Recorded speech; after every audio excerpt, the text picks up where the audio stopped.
Alright, just want to make a quick video on workmanship.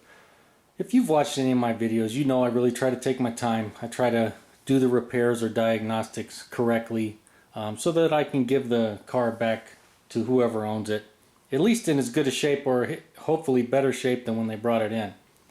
But there's something going on in this car, and I'll show you here real quick, that just irks me, and that's why I'm making this video. Now this vehicle just went to the dealer to have the passenger airbag inflator over here fixed as part of a recall. And you probably can't see it. There's a bunch of grease right there, and you know that stuff can be avoided. And you know, right here, I don't know if you can see it, they got grease right there. Just little things like those you can avoid. When you're working on somebody's interior, you need to be able to keep grease. You know, use clean gloves. Don't get grease all over people's interiors. I mean, that's like one of the biggest things. But this right here really irks me. This piece has to come off when you do the airbag because it's right under here. Right there. They dinged up this trim right here, which of course you're going to see that all the time as the driver. But yeah, they tore that trim up. And so here we have the instructions for replacing that airbag.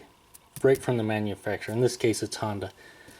But right here, place cardboard between the center display and the front passenger's airbag. So right here, they even put a picture of it. Put cardboard right there. That way you don't damage this piece.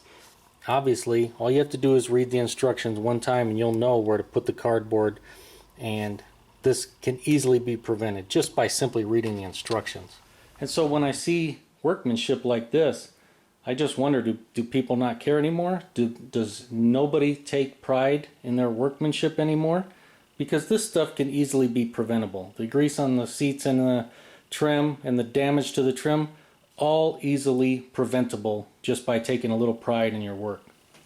Well, there you go. Just a quick video. I had to rant a little bit, get it off my chest. If you've had similar experiences, by all means, put them in the comments. If you think I'm on a line, put it in the comments too. And as always, if you liked the video, make sure to give it a thumbs up. Thanks for watching.